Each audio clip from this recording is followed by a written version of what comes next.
pensamos que es el momento de hablar de realidad, de presente, y por eso en esta última vertical vamos a abordar los casos reales de uso de la tecnología blockchain en la administración pública.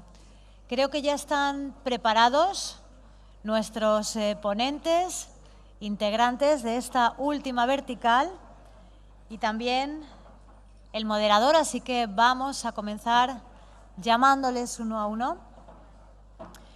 En primer lugar, al moderador, que en este caso va a ser Rafael Navarro, cofundador de Insomnia. Le recibimos con un aplauso, por favor, y les pido silencio para poder continuar. Hablábamos de cómo es el blockchain en la práctica. Por ejemplo, en las sanciones de tráfico, proyecto de Suma Gestión Tributaria. Recibimos a Manuel Bonilla, director de Suma Gestión Tributaria.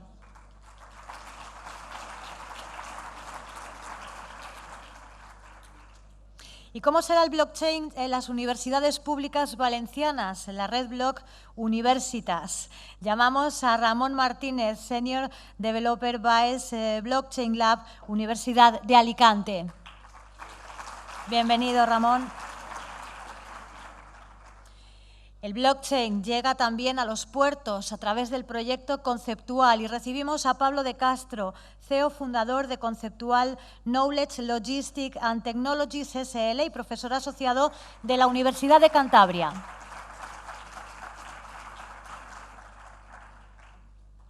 Abordaremos también el blockchain en sistemas de certificación a través del proyecto Autoridad de Certificación de la Comunidad Valenciana y para ello llamamos al escenario a José Antonio Amador, director del Departamento de Sistemas y Desarrollo de la ACCV.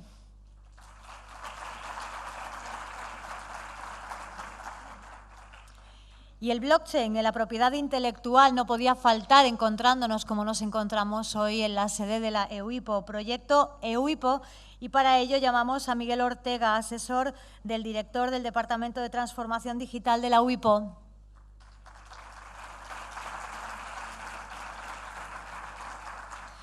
Pues ya sin más le cedo la palabra al moderador, a Rafael Navarro. Gracias. Gracias un año más por la invitación.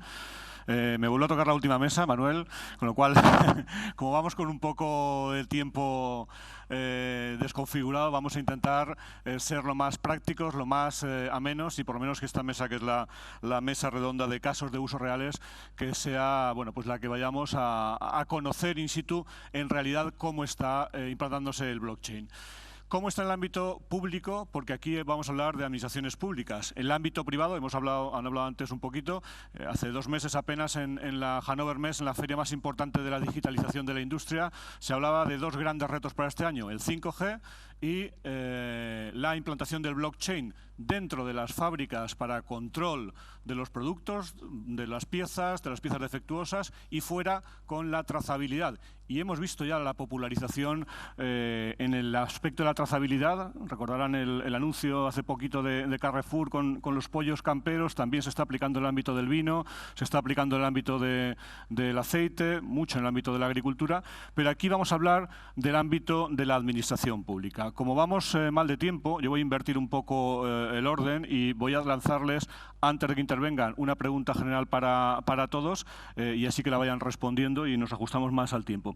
Y esa pregunta está basada en un hecho que nos ha pasado a nosotros este año. Nosotros, como incubadora, hemos desarrollado un proyecto este año para una de las grandes multinacionales farmacéuticas a nivel mundial, con su sede en España, y era un proyecto de blockchain, porque en el ámbito sanitario y farmacéutico el sistema de certificación es muy complejo. Hemos desarrollado un proyecto con una startup que termina el mes que viene y hace tan solo un mes el director en España de esta compañía me exponía lo siguiente, me decía: es el sistema perfecto para nosotros, hay muchos controles, es el sistema ideal, pero tenemos un problema y es cuándo la sanidad, cuándo la administración pública va a reconocer el blockchain como un sistema realmente de validación, porque vamos a tener que hacer el sistema antiguo y el sistema nuevo. Entonces, yo quisiera trasladarles en sus determinados ámbitos cómo ven el tiempo de implantación real, no en casos de uso, sino en real, y que sea la administración el gran acicate para que que se desarrolle el blockchain en el ámbito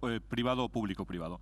Empezamos con un caso provincial que es Suma, con un caso de universidad que es organismo autónomo.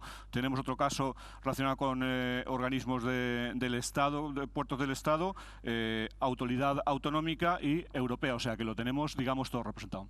Empezamos por Manuel Bonilla, Suma. Buenas tardes. ¿Te has conectado? Ahí. ¿Ya? Ya. ¿Ya? ¿Bien? ¿Sí? ¿Me veis? ¿Ya? Vale. Bueno, yo voy a intentar ser muy generoso porque si hay un valor que es difícil de tokenizar, pero que es muy preciado en la vida, es el tiempo. Como tenemos poquito tiempo, pues yo voy a cederles mi tiempo a ellos lo máximo que pueda. Por eso voy a intentar explicar en algo que nosotros también hacemos en Suma, porque en Suma hacemos cosas muy chulas, que es elevator pitch. Es intentar contar en 2 minutos algo. Pero voy a intentarlo, aunque es un reto. Antes de contestar a la pregunta de Rafa, que yo creo que las administraciones públicas implementarán blockchain cuando realmente haya menos burocracia, cuando haya más arrojo, más valentía y sobre todo más economía colaborativa y menos ruidos externos. Cuando hagamos eso y seamos todos mucho más generosos con intentar generar un mundo mejor en equipo, entonces será cuando la cosa vaya muy rápido. Pero eso es otro debate. Suma. Suma es un organismo autónomo de la Diputación de Alicante que se dedica a la gestión, inspección y recaudación de tributos locales, de aquellos tributos locales que, gracias a nuestros, entre comillas, clientes, que existimos por ellos, que son los ayuntamientos, deciden delegar en nosotros para que hagamos esa gestión. Y además buscamos generar una máxima calidad a aquellos con los que interactuamos, que son otros players, además de estos que he comentado, que son los ayuntamientos, que son los usuarios, es decir, todos ustedes, todos nosotros, todo aquel que paga una tasa o un impuesto local. ¿Y cuál es el objetivo último de Suma? Pues al final lo que busca es hacer lo que hacemos de una forma más eficiente, con más calidad, con más transparencia y con más sostenibilidad, porque buscamos eso, poner foco en el cliente y en el usuario, en el ayuntamiento y en el ciudadano. Nos hemos encontrado con una serie de tecnologías disruptivas, Big Data, Blockchain, inteligencia artificial, que nos han permitido poder hacer esto. Y nosotros lo que hacemos en Suma es, primero, formar al equipo. Ya tenemos en Suma un equipo muy formado, gracias a la colaboración con universidades, observatorios y startups y empresas, donde podemos ser valientes y estamos preparados para poder implementar esta tecnología blockchain. Y abro ahora mismo una oferta para toda aquella universidad, empresa, startup o administración que quiera colaborar con nosotros y en equipo implementar blockchain u otra tecnología disruptiva, hacerlo.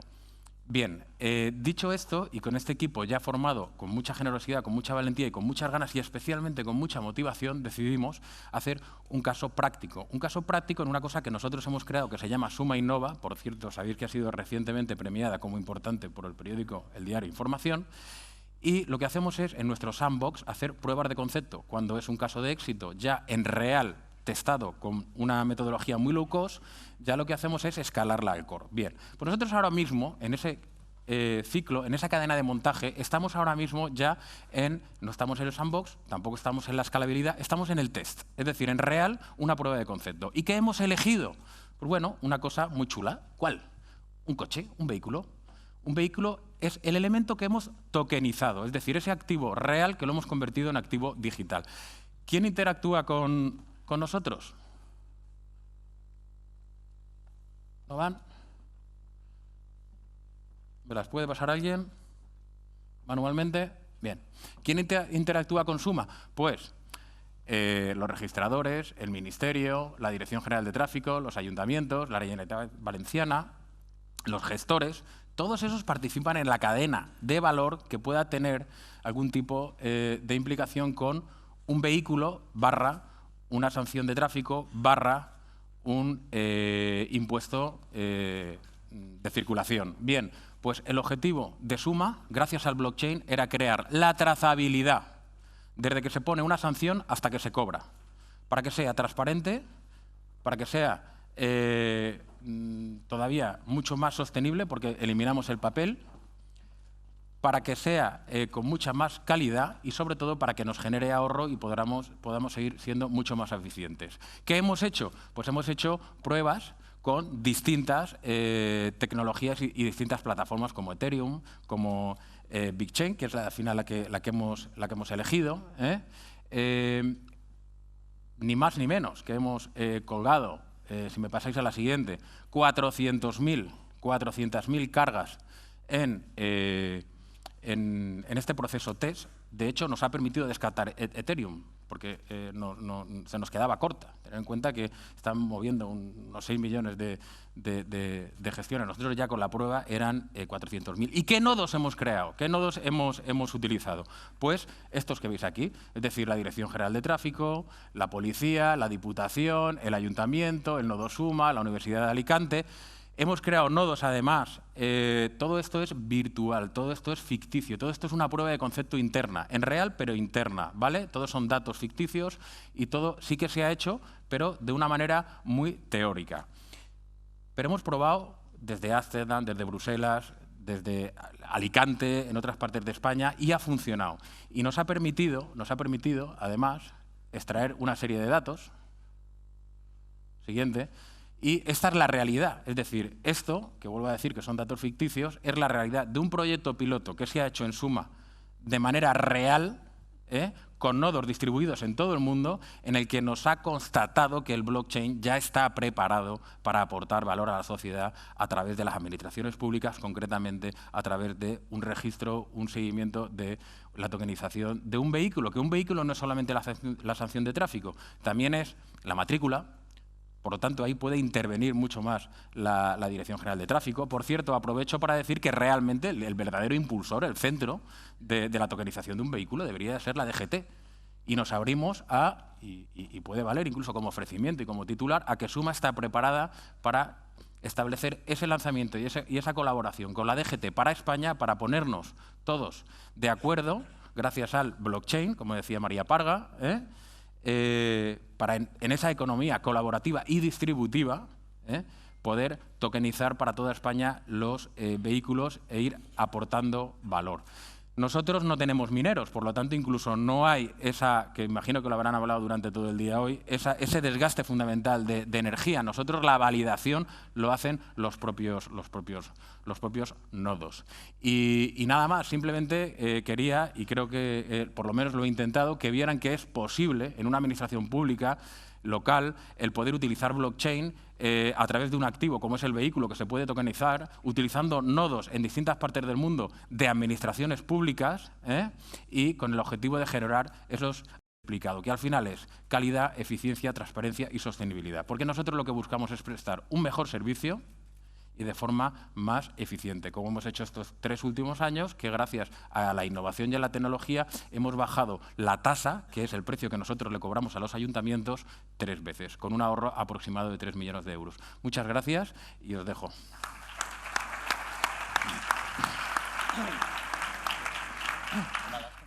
Gracias, Manuel. Unas multas un poco elevadas, por cierto, Ramón Martínez, el ejemplo en un organismo autónomo como la universidad, cuando quieras. Bueno, no tengo presentación. Pues directamente. De hecho, la haré bastante breve y cederé también tiempo al resto. Te pides sentado como tú quieras, como te sientas más cómodo. Te contesto la pregunta que has hecho.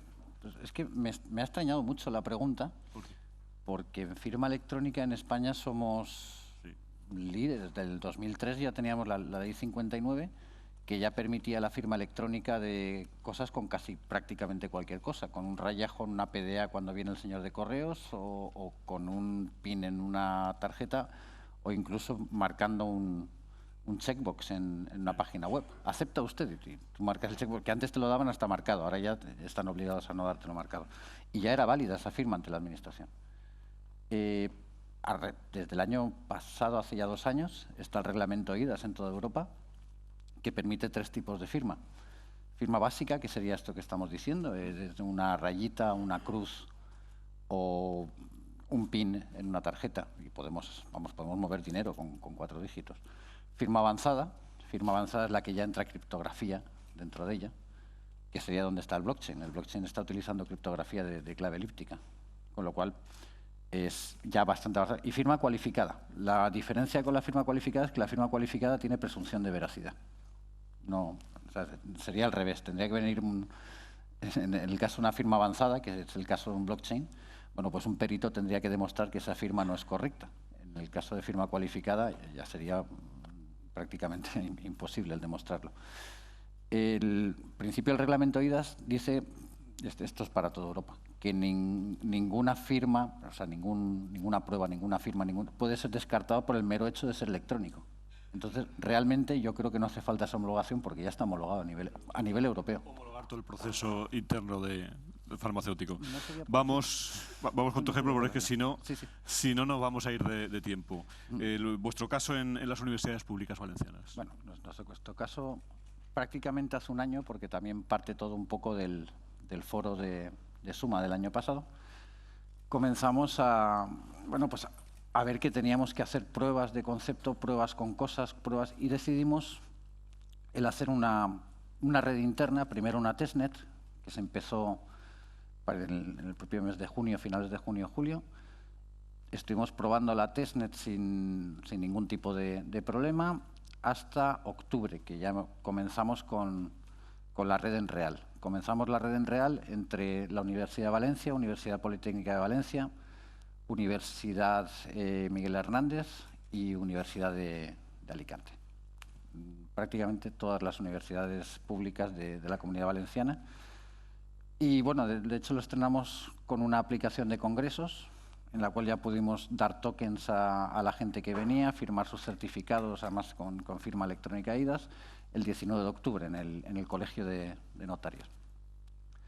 Después de ahí ya tuvimos la presentación grande de la red en Valencia, el 23 de febrero, y bueno, la red sigue funcionando, se han hecho ya varias pruebas de concepto sobre ella, y este año lo que pretendemos también es hacer una segunda red ya para compartir recursos entre universidad y empresa directamente. Con lo cual, todo lo que estoy oyendo ya hoy de hablar de interoperabilidad, estoy oyendo hablar de, pues, estamos un poco en eso, estamos en ver cómo hacemos proxies entre redes, porque para no tener que cargar todos los datos a una sola red, que cada red pueda tener los suyos, y a partir de un sistema de proxies, el ser interoperables y el día que podamos ser estándar. Y bueno, pues un poco, ahí estoy, hago un resumen y cedo tiempo a mis compañeros que... Bueno, pues vamos con Pablo de Castro, el profesor de la Universidad de Cantabria y también fundador de Conceptual, en uno de los casos pues más interesantes que hay ahora mismo con el tema logístico de los puertos, uno de los grandes casos con gran atractivo. Si quieres para pasar. Bueno, te voy a pedir permiso para hacer una cosa, porque ha pasado pues prácticamente toda la mañana y mucho de nuestra blockchain pues se ha marchado y pues no sabemos exactamente qué ha pasado, ¿no? Pero ¿realmente seguirá funcionando la ola blockchain que pusimos esta mañana o no? Vamos a intentarlo ahora, si os parece, y a ver si no ha perdido valor. Empezamos aquí y vamos a hacer una prueba de concepto, pero ya en real, y vamos a llevarla hasta allá. ¿Estáis dispuestos? ¡Venga! ¡Ey! Bueno, parece que la blockchain sigue funcionando y aunque se hayan marchado algunos de los nodos, sigue teniendo valor. O sea que estamos de enhorabuena. Bueno, pues la verdad que esta mañana se ha hablado mucho de puertos. Empezó en el primer panel se empezó a hablar de puertos y parece que los puertos pues son unos elementos fundamentales donde se puede utilizar la tecnología blockchain, ¿no? Bueno, yo llevo 30 años trabajando en puertos y hace 30 años precisamente, bueno, en el año 88 puse el primer metro lineal de fibra óptica que se instalaba en una autoridad portuaria, concretamente en la Autoridad Portuaria de Santander. Digo en España, no digo en el mundo, digo en España. Y a partir de ahí, pues fuimos desarrollando un montón de puertos en donde empezamos a introducir la fibra óptica como una tecnología que iba a ser facilitadora precisamente del rejuvenecimiento de la actividad de las autoridades portuarias, del rejuvenecimiento de lo que era la logística portuaria. Pues en estos momentos, no sé si pasará esto, vamos a ver. Ahí. Pues en estos momentos podemos decir que nos encontramos en una situación similar después de 30 años. Nos encontramos que la logística y el tráfico marítimo necesitan de modelos disruptivos y esos modelos disruptivos están llegando a cambiar las formas en las que compramos, en las formas en que vendemos, en las formas en las que nos asociamos. Y nosotros somos expertos en el mundo de la logística y del tráfico y del transporte marítimo. Y por ello, desde el punto de vista de hacer consultoría y mejorar y rejuvenecer los sistemas de gestión de todo lo que es la logística, pues nos hemos aplicado a trabajar y a desarrollar el mundo de el blockchain aplicado, desarrollar aplicaciones de blockchain aplicadas al mundo de los puertos. Vale. Pero no lo hacemos solos, lo hacemos también con una serie de partners, ¿vale? Que también quiero decir. Partners que nos sirven, por ejemplo, para adquirir datos automáticamente, como Fleetmon, o partners como Fireware, que es la iniciativa a nivel europeo del Future Internet, pero que básicamente nos sirve para tener los elementos de soporte sobre los que adquirir los datos, la IoT, que luego aplicamos en el mundo del blockchain, o partners como IOTA, que es una tecnología que veréis luego que no es exactamente blockchain, pero sí es un distributed, es una DLT, pero es una DLT no basada exactamente en blockchain, sino basada en otra tecnología que es el Tangle, que facilita otras cosas, porque no nos olvidemos que aunque todo está bajo el paraguas de blockchain, hay otras tecnologías que a veces son más rápidas, a veces tienen menos latencia y además evitan, por ejemplo, algunos otros elementos como las comisiones. Pero también basados o con partners como Amazon a través de sus servicios de blockchain as a service, ¿vale?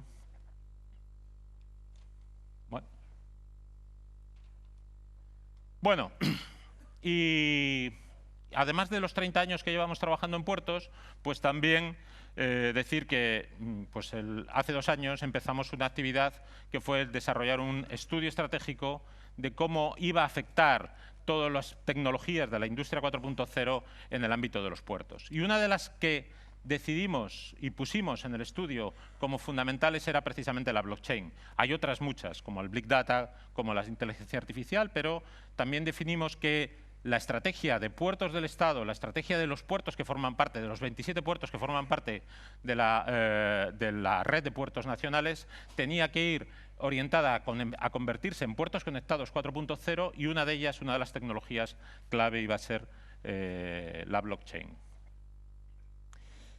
¿Y por qué? Bueno, algunos estudios, por ejemplo, del Parlamento Europeo o también de revistas como Wired, hablan de que las cadenas logísticas estimas que aportan al comercio mundial 16 trillones de euros al año, ¿vale? Pero realmente de esos 16 trillones, la mercancía, sin embargo, que más se mueve, como podéis ver ahí, no es la soja o el cemento, sino el vacío. Y más del 20% de los contenedores que se mueven en el mundo se mueven vacíos. Fijaros la gran ineficiencia y la gran oportunidad que supone esto, ¿no? La logística basada en el contenedor, los contenedores que son vacíos, son aproximadamente 4 trillones de dólares al año, lo que suponen económicamente. Y se puede estimar que hay prácticamente 600 millones de dólares al año que se pierden simplemente como resultado del fraude marítimo en el transporte de la logística. Por otro lado, Maersk. Esta mañana ha salido la plataforma TradeLens a relucir, en la cual Maersk es uno de los actores fundamentales. Pues Maersk, en el año 2014, hizo este estudio en donde habla, digamos, un poco de cómo se producen los procesos logísticos en el transporte de contenedores y cómo prácticamente hay 30 personas implicadas en el envío de un contenedor, con más de 200 interacciones separadas documentales de todo tipo, desde emails, llamadas telefónicas, etcétera, en el transporte marítimo. Y, por lo tanto, como Maersk en el año 2014 habla de que podríamos estimar unos ahorros de aproximadamente $300 en cada envío de un contenedor si utilizáramos tecnologías blockchain o DLT. Vale, pues fruto de todo ello, un poco comentar. Tenemos que aplicar DLT a los puertos. Es bueno aplicar DLT a los puertos.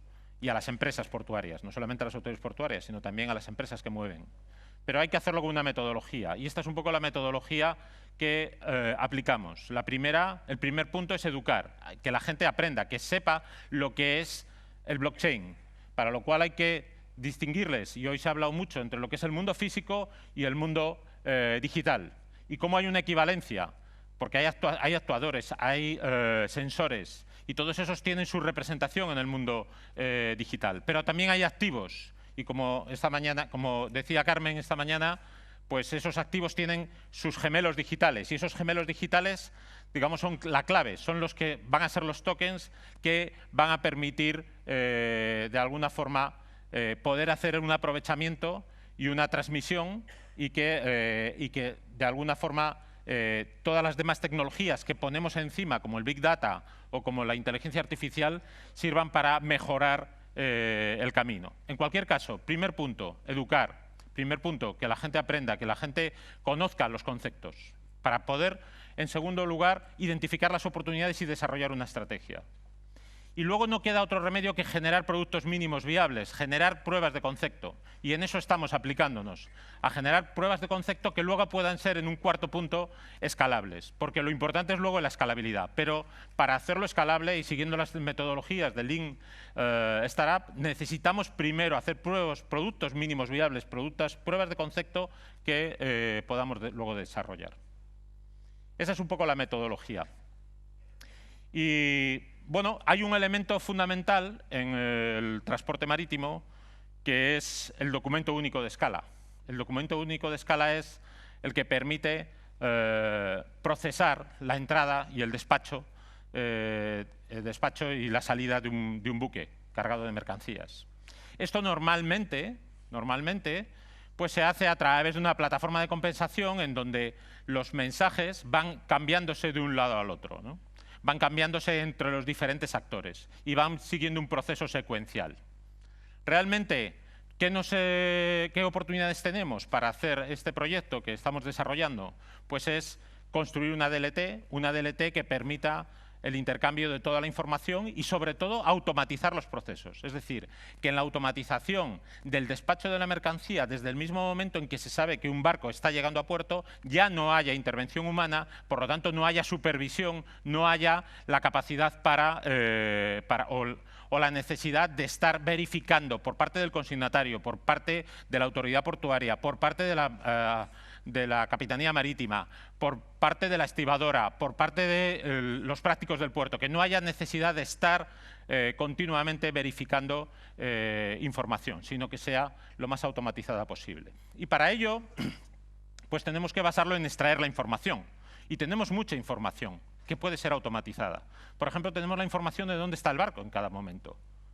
Y si tenemos información de dónde está el barco en cada momento, la lógica del atraque, la lógica de la llegada a puerto, se puede automatizar. No necesitamos que haya alguien que verifique que se ha atracado. Y una vez que junto con eso, muchas otras cosas que somos capaces de automatizar y de extraer automáticamente de los datos, si somos capaces de extraerlos automáticamente de los datos y somos capaces de compartirlos en una red distribuida, estamos generando todos los datos necesarios para que el DUEPOR, es decir, la declaración, el documento único de escala, sea un documento que esté distribuido en esa red.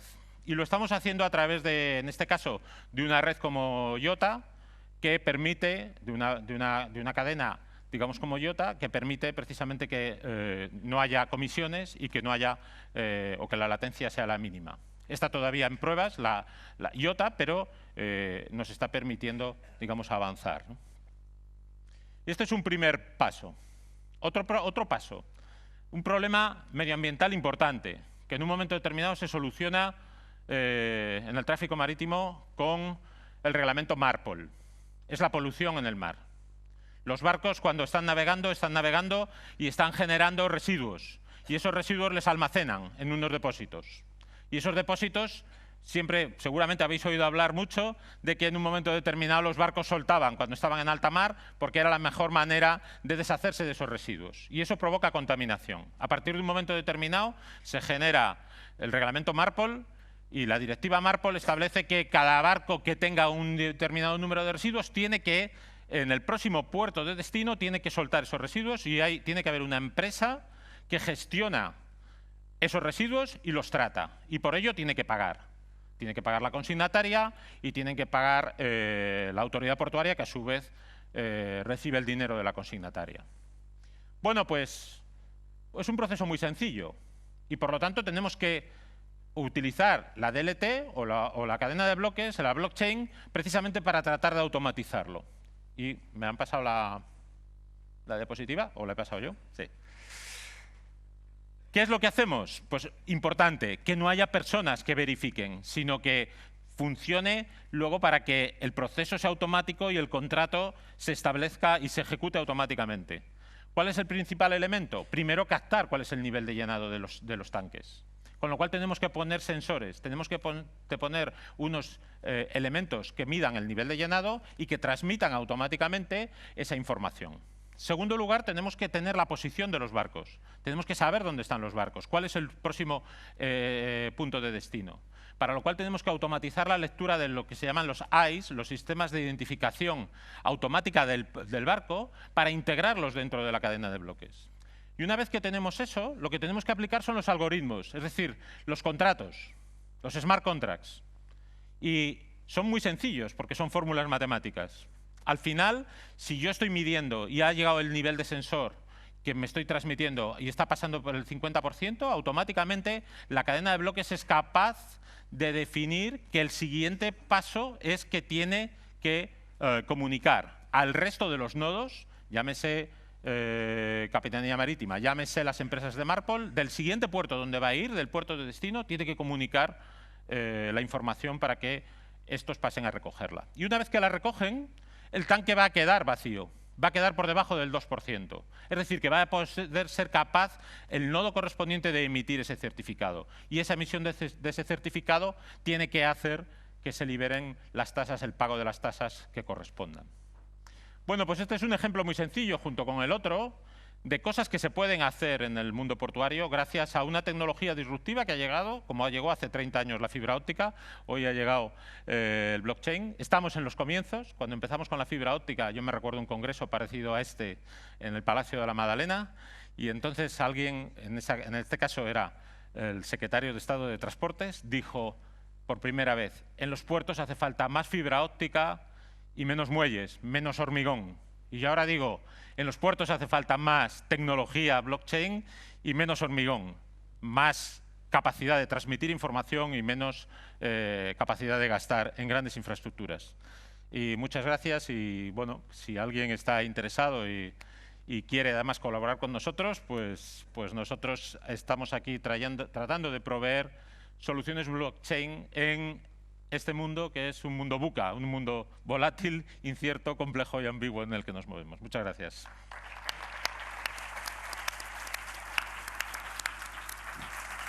Muchas gracias, Pablo. Además, Puertos del Estado ha sacado un megafondo de 20 millones de euros este año para la digitalización de sus puertos, con lo cual va a invertir bastante en tecnología blockchain y otras tecnologías.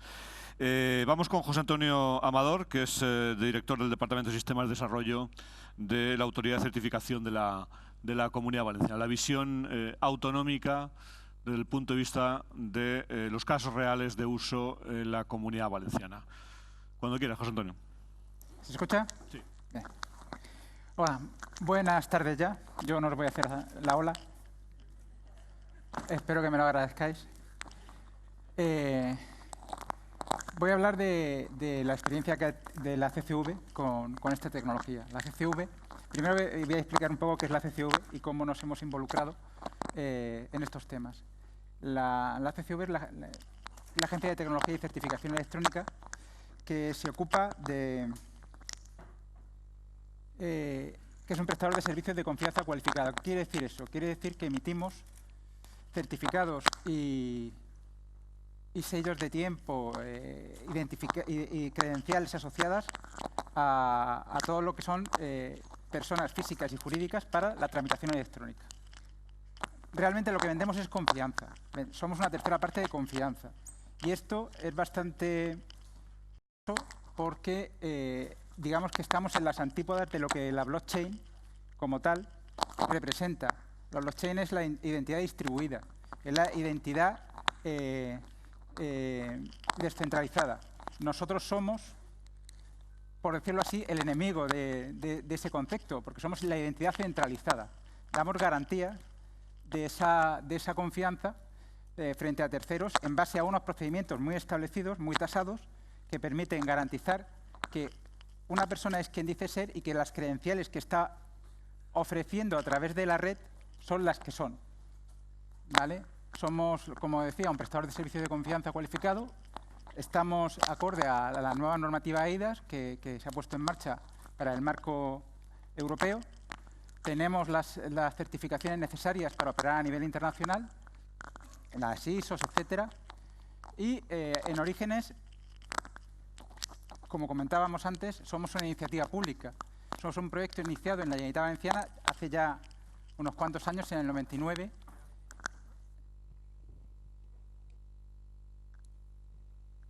¿Se oye mejor? En el 99 y estamos operativos, emitimos el primer certificado de raíz en el 2001. Nos constituimos como un ente prestador independiente, porque hasta ese momento estábamos ligados directamente a la Generalitat Valenciana en el 2007, y a día de hoy tenemos emitidos más de 2 millones de certificados digitales de todo tipo y emitimos más de 100 millones de sellos de tiempo anuales. El concepto de sello de tiempo es también muy importante porque es uno de los factores esenciales para la blockchain. La blockchain al final no es más que una cadena de bloques que se establecen a nivel cronológico y el tiempo es importante. Lo que comentábamos, somos una tercera parte de confianza que garantizamos la identidad con los certificados de ciudadano, por ejemplo. Certificamos la pertenencia a organización, como pueden ser con los certificados de empleado público o de pertenencia a empresa. Los certificados de empleado público son unos certificados específicos que determinan que una persona es un empleado público, ¿vale? Tiene unas características concretas que además están tasadas y definidas a nivel nacional por la Administración General del Estado, que tienen esas capacidades. Garantizamos el tiempo con la emisión de los sellos de tiempo. Somos una autoridad reconocida de sellos de tiempo que utiliza fuentes de hora fiable, y garantizamos también la representación con certificados de representantes y con lo que se llama el registro de representantes. El registro de representantes no es más que un almacén donde se ubica la información necesaria para que una persona represente a terceros, tanto físicos como jurídicos. El registro de representantes de la Comunidad Valenciana tenía entidad previa a lo que es el proyecto del Gobierno Central, de la AGE, y ahora mismo, con la nueva legislación, estamos interconectados, ¿de acuerdo? No solamente emitimos los certificados de representantes, sino que además facilitamos la interconexión a través del registro de representantes con las representaciones que se están dando de alta a nivel ministerial, a nivel nacional. La idea es que, por ejemplo, también, una vez que esta capacidad o esta funcionalidad se extienda a nivel europeo, se pueda hacer un bridge, se pueda hacer un puente para poder utilizar esta representación a todos los niveles. Prestamos servicios de confianza adicionales, como puede ser la certificación de publicaciones, que son imprescindibles para la ley de contrato del sector público. Emitimos códigos seguros de verificación y estamos trabajando con productos propios y de terceros en temas de firma centralizada y firma en la nube. Damos servicios, otros servicios como soporte a usuarios, APIs de desarrollo, etcétera. Tenéis más información en esa URL. Esto es lo que hacemos, lo que somos, ¿vale? Ahora, ¿cómo podemos aportar valor y cómo puede la blockchain aportarnos valor a nosotros? Teniendo en cuenta, además, que en principio, en origen, la filosofía subyacente es totalmente contraria. Pero sí hay puntos en común y además podemos aportar muchas cosas en ambos sentidos. Lo primero que viene a la cabeza cuando uno empieza a leer sobre este tipo de temas, con blockchain, con el tema de Bitcoin, Ethereum, las redes públicas, etcétera, es en la parte de Ethereum y la evolución que ha habido en la blockchain 2.0, por decirlo así, es la parte de smart contracts. Y lo primero que te viene a la cabeza cuando entiendes el concepto es que es muy similar a lo que se está haciendo ahora mismo a nivel de administración electrónica con el trámite electrónico. Un trámite, un procedimiento administrativo, al final no es más que un contrato inteligente que se está llevando a cabo en una plataforma centralizada, ¿vale? El smart contract y es en lo que se está trabajando, es lo mismo, pero con la filosofía distribuida que da lugar a la blockchain. ¿Por qué podemos nosotros, como prestador de servicios, cualquier prestador de servicios, aportar valor? Porque a estos niveles hace falta identificación fuerte. La blockchain, tal y como nace con una capacidad o con una tendencia al pseudoanonimato, ¿vale? Tú operas únicamente en base a una identificación, a una cuenta que tú obtienes de la cadena de bloques, pero que no vincula a la identidad. Y la identidad es necesaria. Esa identidad debe vincularse porque, por ejemplo, en una transacción comercial, tú debes conocer a tu cliente, tú debes saber quién tienes delante. No en todos los casos, no en todos los procesos, hay situaciones en las que no, pero en muchas de ellas, para garantizar la seguridad jurídica y para poder garantizar que estás operando como toca, necesitas esa identidad fuerte. Y nosotros ofrecemos esa identidad fuerte. La idea que nosotros tenemos de ahora mismo poder hacer un primer paso, y es en lo que se trabaja, para poder añadir o utilizar la cadena de bloques en la administración pública, es ir a una filosofía híbrida, en la que la cadena de bloques tiene su función, permite el acceso ciudadano a los trámites, utilizando smart contracts, permite la trazabilidad, permite la transparencia, permite la auditoría de todas las transacciones, que es algo que ahora mismo viene de forma nativa en la propia blockchain. No hay que hacer nada, ya la propia blockchain facilita y permite ese tipo de tecnología, ese tipo de funcionalidades, y necesitamos la parte centralizada para, por ejemplo, información de búsquedas o por almacenamiento de información sensible que no puede estar en la blockchain, ¿vale? Además, hay que tener en cuenta una cosa que al final va a hacer que tengamos que plantearnos mecanismos alternativos a la hora de trabajar con la blockchain, que es el tamaño de los datos. Tú, cuando te conectas a una red como Ethereum o como la de Bitcoin, te bajas toda la información para poder ser un nodo validador. Ahora mismo estamos hablando de gigas, ¿vale? Esto no es, en un dispositivo móvil no es una opción. Obviamente, no te puedes bajar 16, 20 gigas en un dispositivo móvil para poder trabajar directamente como un nodo validador de la blockchain. Entonces, tienes que ir a mecanismos de agregadores criptográficos, mecanismos que te faciliten la reducción de espacio, manteniendo las funcionalidades de la propia blockchain. Y eso es lo que estamos trabajando. Al final, la criptografía mueve esta tecnología. Y nosotros somos esencialmente un operador de servicios que proporciona la criptografía como herramienta.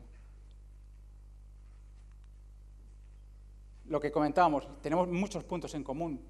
Utilizamos la tecnología de clave pública, toda la parte de criptografía que va asociada a la propia blockchain gasta algoritmos de hashing y criptografía de curva elíptica a nivel de criptografía de clave pública, y tenemos la criptografía en la base de toda la infraestructura, ¿vale? A nivel de confianza, aunque nosotros nos basamos en una serie de procedimientos y políticas para determinar la identidad como ese punto inicial de identidad como punto de anclaje, que es necesario para poder seguir después con toda la tramitación, en un momento determinado tenemos que garantizar la identidad para después poder seguir con todo el proceso.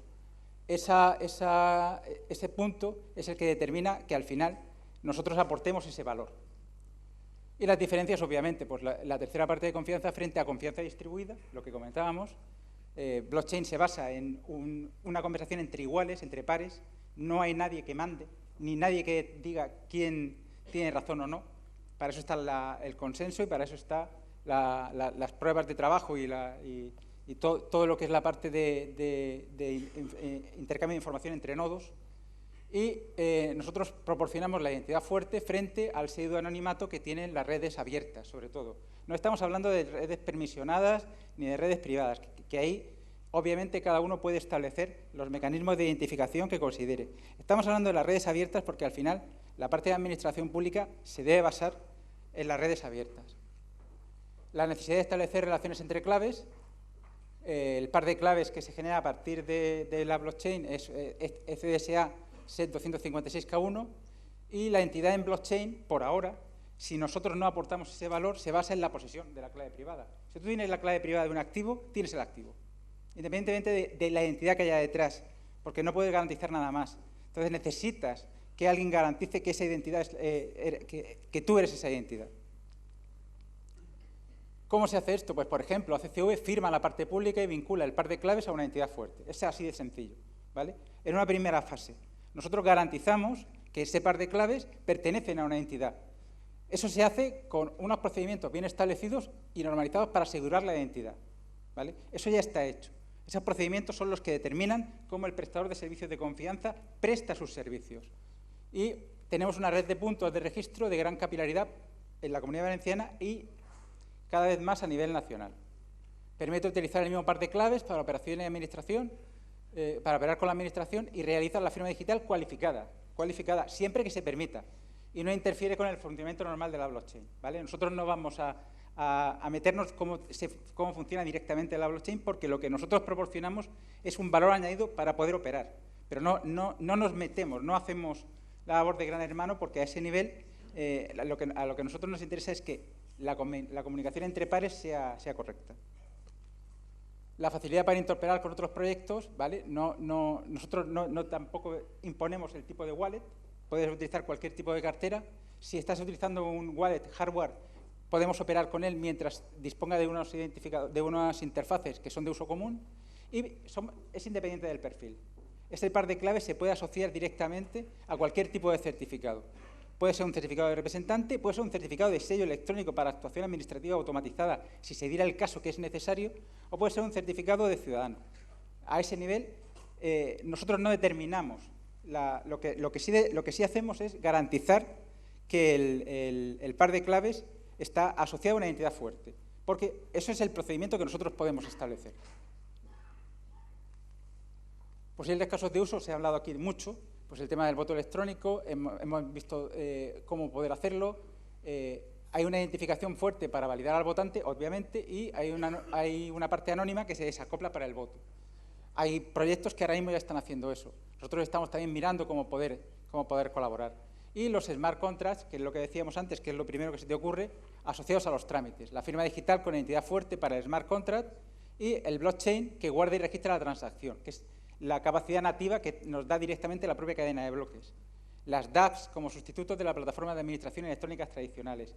Es a lo que hay que tender, ¿de acuerdo? La blockchain es una, como se ha dicho aquí hasta la saciedad, es disruptiva, pero es disruptiva si se utiliza bien. Y la administración pública tiene que tener tiene que ser puntera a ese nivel y tiene que innovar para poder garantizar que todo esto se hace de la forma correcta. Y además, en beneficio del ciudadano, que es nuestro último interés. La licitación administrativa, imprescindible. Antes estaba comentando con otros invitados el tema de lo bien que se puede utilizar en casos de intervención, en la intervención general o en caso de plataformas de contratación, porque hay cosas que lleva ya la propia blockchain que directamente hace que solamente por utilizarla ya vienen de serie, que es la prevención del fraude, la transparencia, la integridad, la trazabilidad, etcétera, ¿vale? Los portales de transparencia, igual. Tienes las ventajas, las adquieres ya de forma nativa por utilizar esta tecnología. Hay que tener en cuenta que además los portales de transparencia, el hecho de que los ciudadanos puedan ser nodos de esos portales garantizan que al final van a validar esa información de forma directa, sin necesidad de que sea la propia administración la que proporcione la información de validación. Es el usuario el que, siendo nodo de la cadena de bloques, facilita esta información. Y temas de identidad autosoberana, que es un tema que me estoy quedando sin tiempo, que es un tema muy interesante en el que también estamos trabajando, utilizando pues, la normativa técnica que hay hasta ahora, que es bastante escaso. La gente de Cubo decía que estaban ahora mismo haciendo estándares en cuanto a identidad digital descentralizada, ¿de acuerdo? No ya directamente la que nosotros proporcionamos, sino la descentralizada de forma nativa, y la gente de W3C también tiene un estándar al respecto que está en draft, pero nos está sirviendo de norma para poder trabajar. Y yo creo que ya está. Muy bien, no hay más tiempo, lo siento. Está la presentación.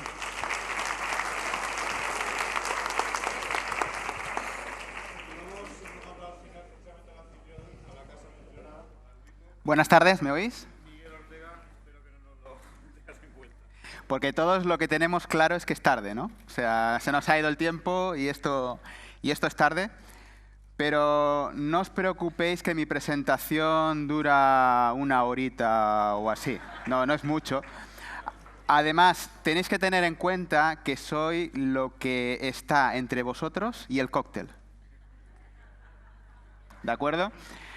Y además sé lo que estáis pensando. Estáis pensando, tomando palabras por aquí de Manuel, estáis pensando, Miguel Ortega, tokenízate y piérdete en el blockchain. ¿A que sí? Venga, vamos a la presentación. Estoy jugando en casa, ¿vale? Entonces lo primero que quería hacer es presentaros un poquito lo que es la EUIPO. Habéis conocido a nuestro director ejecutivo, Christian Archambault, que ha dado un discurso brillante al principio de la sesión.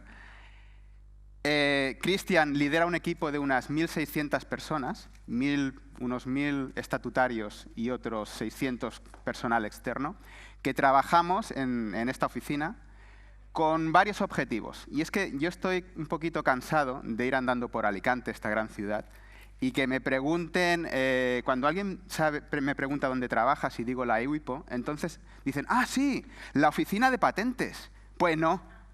Nosotros no nos dedicamos a las patentes, nosotros nos dedicamos al registro de marcas y diseños, ¿vale? Entre otras cosas, no solo a esto, también cooperamos con oficinas nacionales y también, pues, por ejemplo, como veréis en unas diapositivas más adelante, trabajamos en la lucha contra la piratería, ¿vale? Entonces, decir que registramos unas 150.000 marcas al año, esto es mucha tela. Este registro es para los 28 países de la Unión Europea y unos 100.000 diseños al año. Si multiplicas la marca por 1.000 euros y los diseños por 350, un poquito tienes una idea de los ingresos de la oficina. Esta semana, justamente, hemos llegado a los 2 millones de marcas, lo cual es un hito bastante importante en la historia de la oficina. Llevamos ya 25 años de trabajo aquí en Alicante, 25 años más o menos la edad que yo tengo, o sea, esta es el tiempo. Simplemente, y otra cosa que es fundamental, es que en los últimos 3 años consecutivos hemos sido elegidos la oficina de propiedad intelectual más innovadora del mundo. 3 últimos años, ¿vale? Entonces, si ese es el caso, ¿cómo no nos vamos a interesar en blockchain? Por supuesto que nos interesamos en blockchain. Entonces, en las siguientes slides voy a explicaros un poquito el caso de uso que nosotros estamos relanzando ahora mismo, que es principalmente de la lucha contra la piratería. Pero en la propiedad intelectual hay más posibilidades para los que tú puedes utilizar, de documentos oficiales, para el uso de evidencia de creación de un diseño, de una marca, etc. También para la gestión de la cadena de suministro, que también lo hemos visto aquí con el tema de los puertos, etcétera, etcétera. Y para lo que yo os voy a hablar, que es una combinación de la cadena de suministro y la lucha contra las falsificaciones, ¿vale? Como último, también otro caso de uso muy bueno para blockchain en el tema de la propiedad intelectual es la música. Uno puede pensar que puedes escuchar canciones y al mismo tiempo estas canciones con un smart contract le pagan el dinero al autor de la canción. Estos son casos de uso muy claros para la propiedad intelectual y yo os voy a hablar de este par de casos aquí. Entonces, antes de nada, me gustaría introducir cuál es el volumen y el daño de la lucha contra la falsificación. Este dato que hay aquí es bastante relevante. Son datos del 2017, hace un par de años, pero el 10% de los ciudadanos europeos alguna vez han sido engañados cuando han comprado un producto pensándose que era real y era falso. Y no os hablo aquí de, por ejemplo, un amigo que tengo yo que me vino hace unos meses y me dice, ostras, Miguel, me acabo de comprar un iPhone, el último modelo, por 50 euros. Estoy esperando a que me lo envíen. Yo creo que todavía está esperando. No me refiero a este perfil, me refiero a un perfil de que tú vas a comprar a un sitio web, por ejemplo, y no tienes muy claro si lo que vas a comprar es real o no. Y esto es, el 35% de la población de la Unión Europea se ha encontrado en algún momento con este problema. Hablamos de 150 millones. El problema de la piratería mueve muchísimos millones de euros cada año. Aquí tenéis una cifra. Entonces, la respuesta a esto, el caso de uso que os voy a presentar es ideal para luchar contra esta lacra. Blockchain. Nosotros aquí llevamos tiempo invirtiendo en esta tecnología. Consideramos que tiene mucho futuro. Y hace un par de años ya empezamos a pensar en cómo la podíamos aplicar en temas de la propiedad intelectual.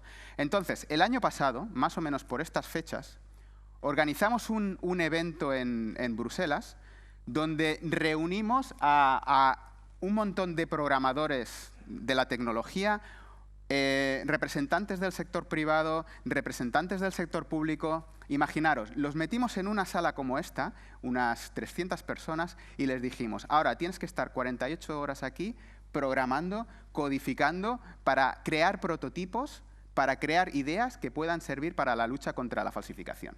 Eso es lo que hicimos, justamente hace un año. Y gracias a este superevento, que tuvo bastante repercusión en la media, como unos 116 artículos de prensa se escribieron relativos a él, llegamos al siguiente caso de uso. Este es el caso de uso que estamos trabajando ahora.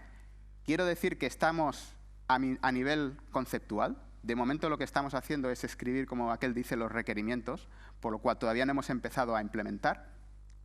Pero este caso de uso lo que busca es juntar a todas las partes relevantes en la lucha contra la piratería, y estas partes hablamos del titular de los derechos, es decir, el creador del producto, los operadores de logística. Aquí entrarían en como por ejemplo lo que decía Pablo de los transportistas, los que mueven el producto a través de la cadena de suministro, las aduanas, las autoridades de aduanas, que son los que se encargan de chequear que el producto que está circulando es correcto, y por último el consumidor, el que al final recibe el producto y que quiere estar seguro de que es real y no es falso, ¿vale?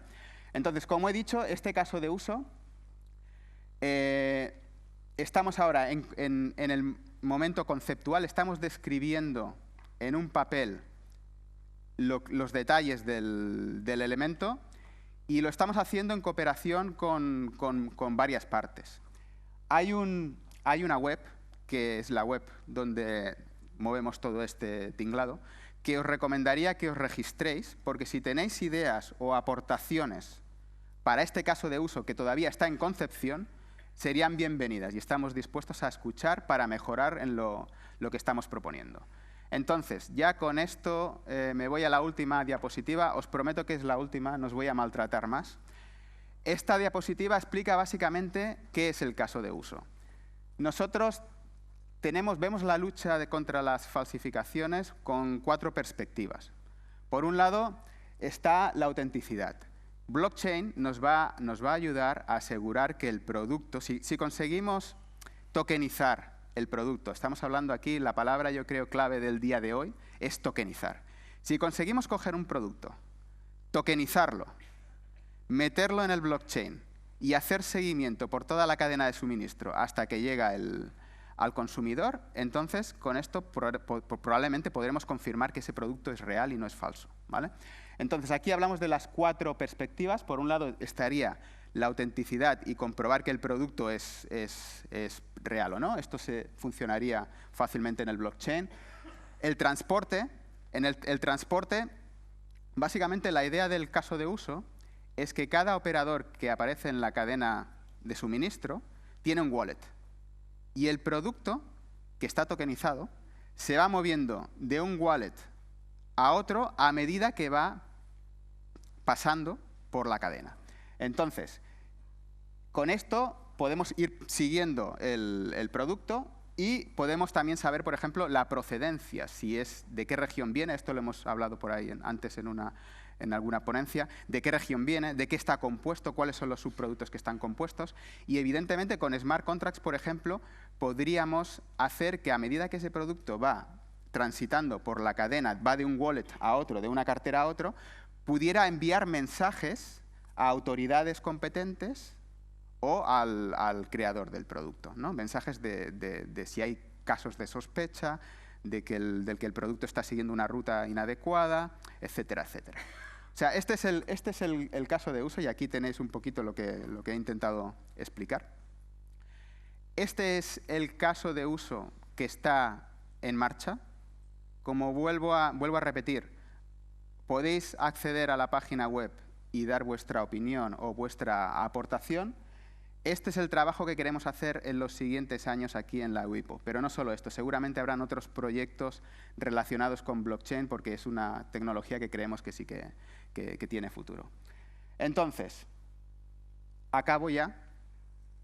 No os voy a hacer la ola, pero Rafa hizo una pregunta al principio de la sesión, ¿verdad, Rafa? Entonces, voy a contestar a esa pregunta. Me puedo tirar media hora contestando a esa pregunta o os puedo hacer un cambio.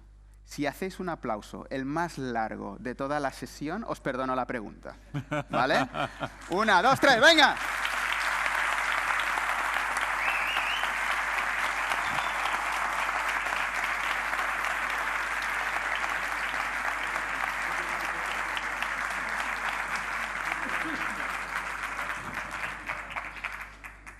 ¿Vais a implantar o no? Creo que voy a responder a la pregunta. ¡A innovar, que son 2 días! ¿Ya? ¿No respondes?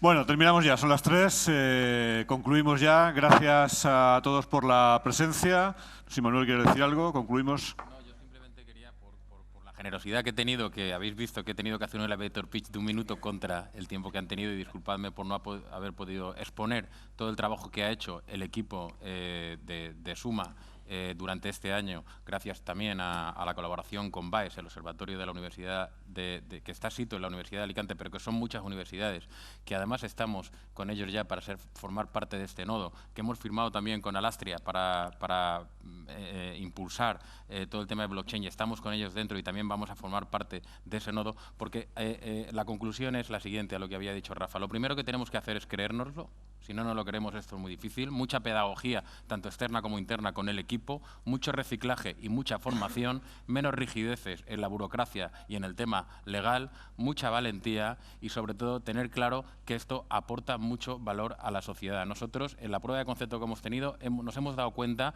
que bate todavía más el tema si lo comparamos, por ejemplo, con el web service. ¿Por qué no web service? Porque es mucho más eficiente, es mucho más rápida y, sobre todo, por una cosa que quiero cerrar mi intervención haciendo un guiño sobre todo al IE Cubo, Ramesh, es muy importante que lo consigáis. Esto funcionará si hay un estándar de blockchain en el que todos colaboremos en equipo. Un aplauso para ti.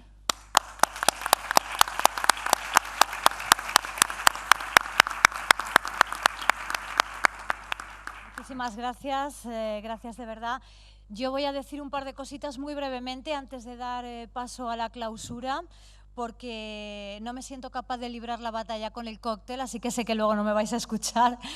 Y simplemente quiero recordaros que desde las 11 de la mañana, como sabéis, existe una zona habilitada donde emprendedores y startups relacionadas con la tecnología blockchain están exponiendo sus proyectos.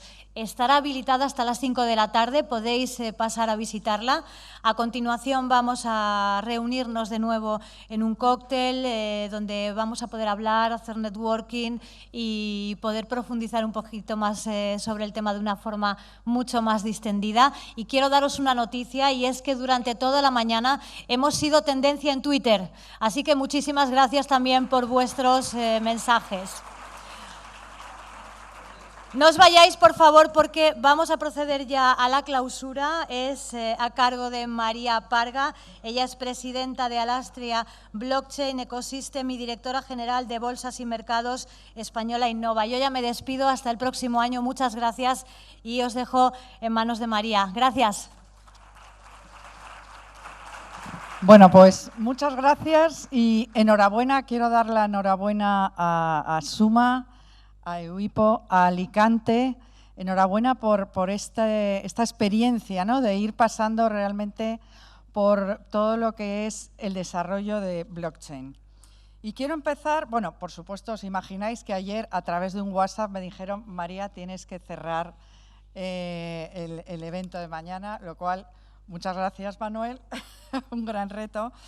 Pero quiero empezar hablando de Eugenio de Triana, ¿no? Que es lo primero a lo que se ha hecho referencia. Eugenio de Triana realmente lo que aportó, un sabio que aportó su experiencia, ¿no? Su experiencia para mejorar, un padre de Internet. ¿Y qué es experiencia? Es sal de ti, recorre un camino, realmente adquiere ese conocimiento para luego convertirlo en ciencia y transmitirlo a la sociedad, ¿no? Entonces, ese es el ejemplo que nos ha dejado y que realmente es lo que se está viendo aquí. Es decir, la importancia del talento y la experiencia en realmente este reto que nos aparece, ¿no? Que es el desarrollo de blockchain. Y quiero ir pasando por cada una de las ponencias. Primero, nos han hablado de oportunidades y retos de blockchain y hemos visto cómo efectivamente nace Bitcoin, blockchain, el Internet del valor y ese gran desarrollo que se produjo de una forma desconectada con lo que era lo normal, ¿no? Lo que estábamos acostumbrados. Cómo realmente se hizo una prueba que es real, que es práctica y que se está transfiriendo valor. Pero debajo del Bitcoin estaba esta tecnología que realmente nos ofrece una grandísima oportunidad al planeta para mejorar. Hemos hablado también de, Olga nos ha hablado de su experiencia y cómo este desarrollo realmente de casos prácticos se ha hecho en redes privadas. Es decir, hablamos de red pública y red privada. Y cómo efectivamente tenemos varios ejemplos, ¿no? Nos ha explicado varios ejemplos, ¿no? Y luego Montse y Carmen Chicharro lo que nos han dado es una visión y una claridad sobre, bueno, está muy bien las redes públicas, está muy bien las redes privadas, pero aquí hay un reto, que es la red pública permisionada. Y cuando decimos permisionada quiere decir que los intervinientes en la red realmente estén identificados, ¿no? Bien, y ese es el reto, y eso es lo que ha conseguido Alastria, que lo ha explicado Montse, con el sector público, el sector privado, grandes, pequeñas y medianas, ya no es la red de los del IBEX, no, es la red realmente de toda la sociedad, ¿no? Grandes, pequeñas y medianas, y las universidades. La gran importancia del valor de la universidad, que también lo hemos visto en todo este trayecto, ¿no? Este camino que tenemos que seguir. A continuación, bueno, vale, muy bien. Efectivamente, estamos hablando de una red pública, permisionada y con validez legal. Es decir, que las transacciones tienen que tener validez legal. Y es cuando hemos empezado con la mesa interesantísima de una visión legal de blockchain. Carmen Chicharro nos ha introducido en el mundo inmobiliario y a continuación tanto el registrador como el notario nos han dicho, bueno, vamos a ver, es que esto de la tokenización lo que permite es generar, digitalizar cualquier activo. Es decir, si realmente pensamos en el mundo en el que ahora estamos viviendo, ¿no? Que es el mundo digital de Internet con la transferencia de información y lo que queremos es ir hacia un mundo de la transferencia de valor, pues es posible tokenizar todo. Y qué mejor que primero empezar con los bienes inmuebles, ¿no? Y ahí, fijaros que inicialmente se hablaba del gran reto que era para los registradores y los notarios esta tecnología, pero sin embargo lo han abrazado con fuerza porque es una oportunidad realmente. Carmen nos ha hablado también de cómo además se puede convertir en un dinero digital, es decir, el año pasado hablábamos de los 20 euros, ¿no? Y cómo esos 20 euros teníamos toda la trazabilidad desde el origen y que además le podíamos incluir inteligencia. Es decir, que en esa transferencia de valor, a través del smart contract, podíamos incluir inteligencia, es decir, este dinero tiene que ser utilizado para comprar un libro o para realizar esta obra, etcétera, ¿no? Entonces, Carmen nos ha dado también esa visión de decir, bueno, es que además podemos incluir inteligencia y podemos digitalizar incluso la economía. A continuación, otro gran pilar, ¿no?, que es la estandarización. Muy bien. Cuando se desarrollan servicios, te puedes apoyar en dos pilares, ¿no? Uno es la validez legal, pero a su vez también la estandarización. Y el reto de, bueno, ¿cómo hacemos estándares con además una tecnología que está evolucionando rápidamente? Es decir, es un reto y es una grandísima oportunidad. Y cómo realmente bueno, se están abordando la estandarización, sobre todo en el tema de la identidad, ¿no? Aquí hemos visto el ejemplo de cómo en una industria que ha necesitado el establecer esos estándares, cómo ahora lo traslada al mundo blockchain. ¿Y qué nos ha dicho? La importancia de trabajar colaborativamente la industria, los reguladores y la economía local. Es decir, esto es global, pero también es local. Nos han puesto varios ejemplos y efectivamente en el mundo de la estandarización hay el primer reto, ¿no?, que es la identidad.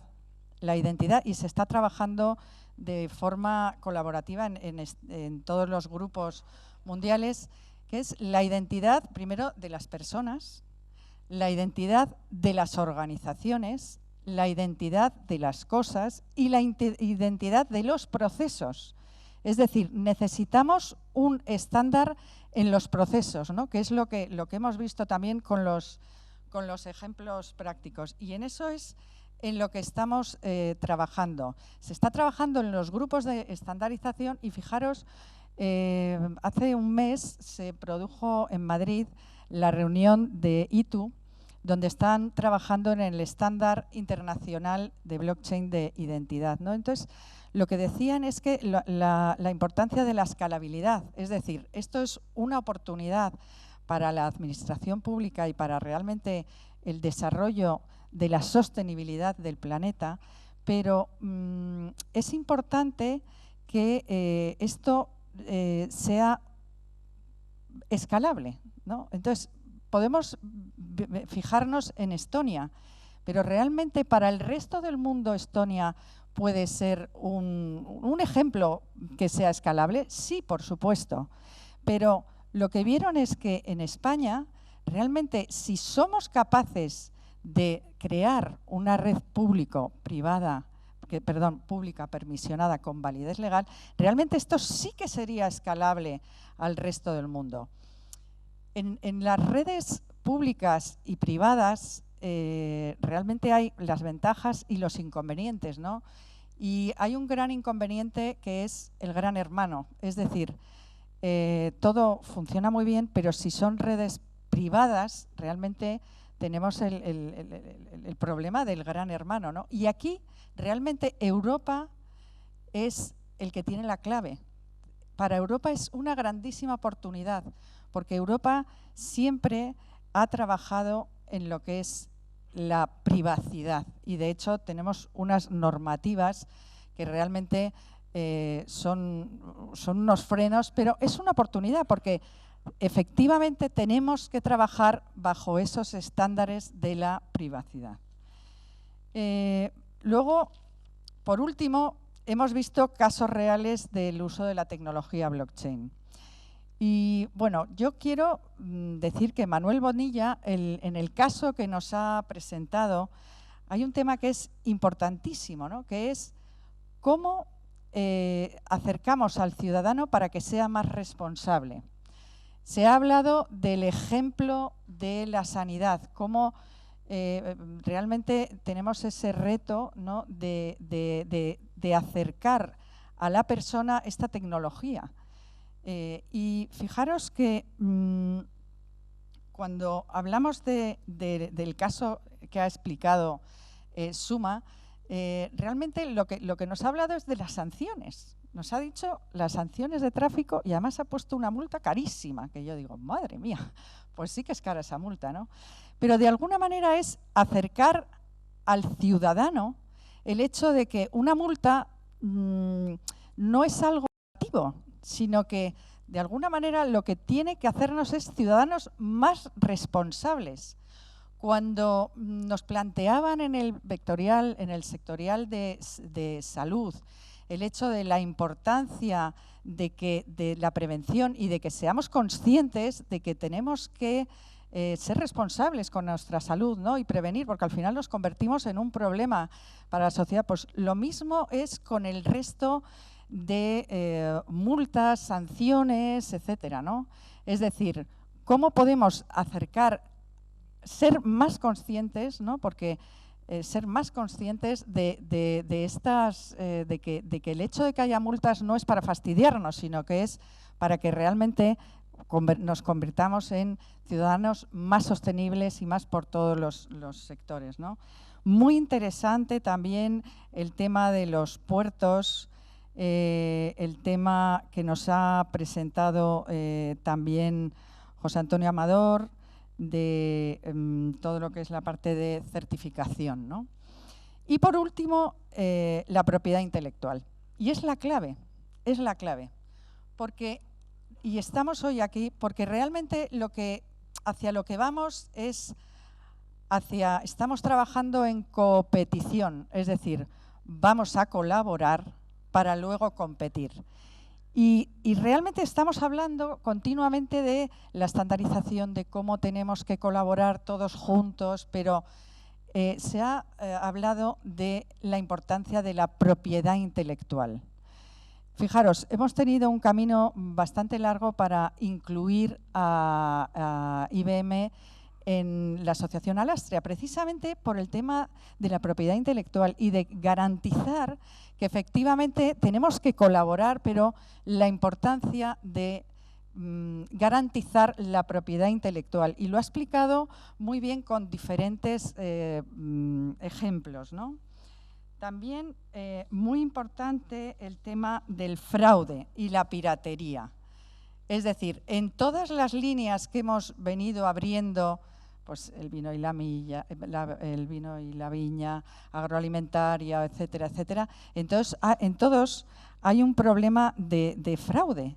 Y realmente esta tecnología viene a ser una respuesta para poder evolucionar y encontrar efectivamente estos fraudes que se producen en las diferentes sectoriales, ¿no? Bueno, y ya para terminar, quiero empezar con la ola de nuevo, ¿no? Esta ola que ha comenzado Suma y que ha comenzado Manuel, y que realmente se ha hablado del turismo que se va a crear, el sectorial turismo que se va a crear aquí, y de la importancia de realmente el conocimiento, ¿no? ¿Cómo somos capaces, Andrés Pedreño, cómo somos capaces de transmitir a la sociedad este conocimiento, ¿no? Este conocimiento y esta oportunidad que tiene blockchain de convertir el planeta en un planeta mucho más sostenible? Y lanzo el reto a Alicante, no solamente para que realmente desarrolle el vertical de cómo el turismo se puede aplicar en blockchain, sino para que convierta, y están aquí todos los actores, para que convierta Alicante en un centro de referencia para atraer el talento a España, a estas redes que se han creado, que lo hemos visto, redes privadas, casos de uso, para que convierta España en un centro de atracción de talento y de desarrollo de pruebas de concepto con la estandarización y con la propiedad intelectual. Las piezas clave para que realmente se pueda convertir esto en una malla, en una red de redes que puedan ir desarrollándose todos los verticales. Se ha hablado de la parte horizontal, ¿no? La importancia de la ética y del reto de la tecnología cuántica, y cómo en los diferentes verticales, sanidad, puertos, turismo, etcétera, tenemos que trabajar en estándares y que se cree una comunidad. Y le lanzo el reto a Alicante para que realmente se convierta en una ola que se desarrolle en Europa y en el resto del mundo, por supuesto, para que ese talento y esa experiencia de los diferentes sectores se atraiga aquí y se empiece a trabajar en los diferentes ecosistemas que ya se están creando a lo largo de los diferentes ecosistemas españoles. Así que muchísimas gracias y enhorabuena.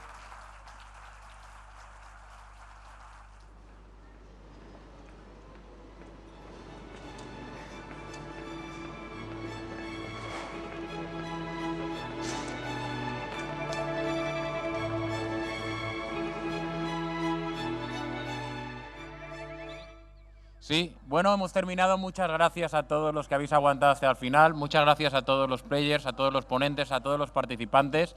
Nos vemos el año que viene aquí otra vez en el tercer Foro Internacional de Blockchain. Y este se lo dedicamos a Eugenio Triana. Muchas gracias.